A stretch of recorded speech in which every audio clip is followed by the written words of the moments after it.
Bismillahirrahmanirrahim. Assalamualaikum warahmatullahi wabarakatuh. Perkenalkan, nama saya Nurbaiti, kelas A31, mahasiswi Universitas Islam Negeri Cyber Syekh Nurjati Cirebon. Video ini saya buat untuk memenuhi mata kuliah Pendidikan Agama Islam luar sekolah. Pada kesempatan ini kita akan bahas tentang manajemen TPQ dalam pendidikan Islam luar sekolah. Yang pertama, pengertian TPQ atau Taman Pendidikan Al-Quran. TPQ adalah lembaga atau kelompok masyarakat yang menyelenggarakan pendidikan Islam luar sekolah yang bertujuan untuk memberikan pengajaran membaca Al-Quran sejak usia dini, serta memahami dasar-dasar agama Islam pada saat usia taman kanak-kanak, sekolah dasar, dan madrasah ibtidaiyah atau bahkan yang lebih tinggi. Kurikulumnya ditekankan pada pemberian dasar-dasar membaca Al-Quran serta membantu pertumbuhan dan perkembangan rohani agar memiliki kesiapan dalam memasuki pendidikan lebih lanjut. Adapun prinsip-prinsip manajemen Taman Pendidikan Al-Quran, yang pertama, pembagian kerja yang seimbang. Pembagian tugas dalam Taman Pendidikan Al-Quran harus secara adil dan proporsional sesuai dengan kemampuan, keahlian, dan kapasitas masing-masing individu dalam suatu kelompok atau organisasi. Yang kedua, pemberian wewenang dan rasa tanggung jawab yang tegas dan jelas.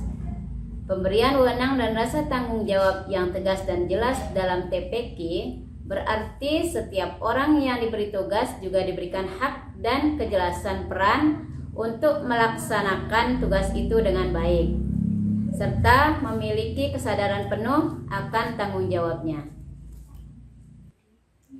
Yang ketiga, kesatuan perintah dan arah. Kesatuan perintah dan arah dalam organisasi berarti bahwa dalam suatu taman pendidikan Al-Quran, setiap anggota hanya menerima perintah dari satu atasan dan bekerja menuju tujuan yang sama secara terorganisasi. Yang keempat, mendahulukan kepentingan lembaga daripada kepentingan pribadi. Mendahulukan kepentingan lembaga Taman Pendidikan Al-Quran daripada kepentingan pribadi berarti seseorang yang mengabdi dalam Taman Pendidikan Al-Quran harus lebih mengutamakan tujuan, kebutuhan, dan kepentingan Taman Pendidikan Al-Quran tempat ia mengabdi dibandingkan dengan keuntungan atau keinginan dirinya sendiri. Yang kelima, adil. Arti adil dalam sebuah taman pendidikan Al-Quran adalah memberikan perlakuan, hak, kewajiban, serta kesempatan kepada semua orang yang terkait dalam taman pendidikan Al-Quran secara proporsional dan tanpa pilih kasih, sesuai dengan peran, tanggung jawab, dan kontribusinya. Keenam, solidaritas. Solidaritas dalam Taman Pendidikan Al-Quran adalah rasa kebersamaan, saling peduli, dan saling mendukung antar orang-orang yang ada dalam Taman Pendidikan Al-Quran itu sendiri, terutama saat menghadapi kesulitan atau bekerja menuju tujuan bersama. Selanjutnya, unsur-unsur manajemen Taman Pendidikan Al-Quran. Yang pertama, sumber daya manusia. Unsur paling penting adalah sumber daya manusia, karena manusia yang merencanakan, mengorganisasi, mengarahkan, dan mengawasi. Tanpa manusia, proses manajemen tidak akan berjalan dalam Taman Pendidikan Al-Quran. Yang kedua, uang. Uang merupakan sumber daya yang sangat penting untuk menjalankan operasional Taman Pendidikan Al-Quran. Uang digunakan untuk menggaji guru, membeli bahan buku, peralatan pendidikan, dan biaya lainnya. Yang ketiga, material atau bahan. Semua bahan fisik yang diperlukan untuk proses produksi atau kegiatan Taman Pendidikan Al-Quran.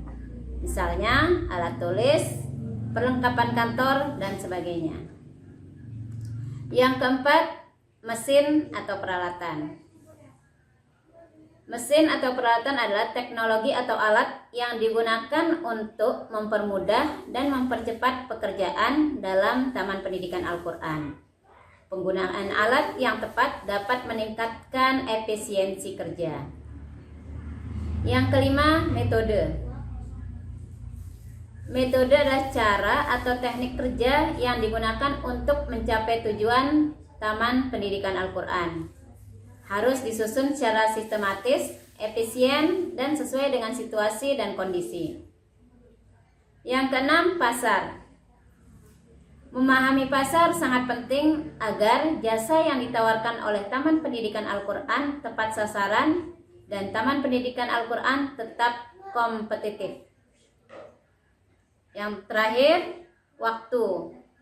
Unsur yang tidak bisa diproduksi uang. Manajemen waktu yang baik penting untuk efektivitas kerja dalam Taman Pendidikan Al-Quran. Keterlambatan dalam mengambil keputusan atau bertindak bisa berdampak negatif terhadap Taman Pendidikan Al-Quran.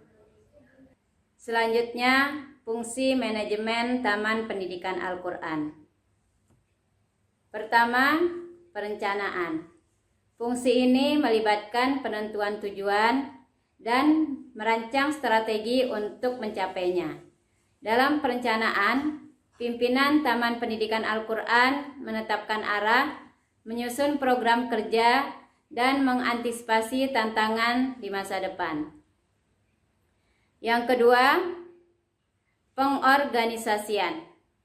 Fungsi ini berfokus pada penataan sumber daya, yaitu sumber daya manusia, alat, dana, dan lain-lain, agar tujuan dapat dicapai dengan optimal, termasuk di dalamnya pembagian tugas, struktur organisasi, dan penempatan personel Taman Pendidikan Al-Quran.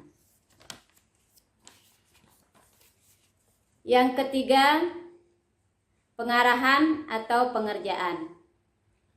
Fungsi ini melibatkan proses memimpin, memotivasi, dan mengarahkan orang-orang dalam organisasi untuk bekerja sesuai rencana atau program Taman Pendidikan Al-Quran. Yang keempat, pengkoordinasian. Mengharmoniskan berbagai kegiatan dan bagian agar tidak tumpang tindih dan semua berjalan selaras. Yang kelima, pengawasan atau controlling. Fungsi ini bertujuan untuk memastikan bahwa kegiatan Taman Pendidikan Al-Quran berjalan sesuai rencana dan standar yang telah ditentukan. Jika terjadi penyimpangan, dilakukan tindakan korektif. Sekian dari saya. Mohon maaf jika ada kekurangan. Wassalamualaikum warahmatullahi wabarakatuh.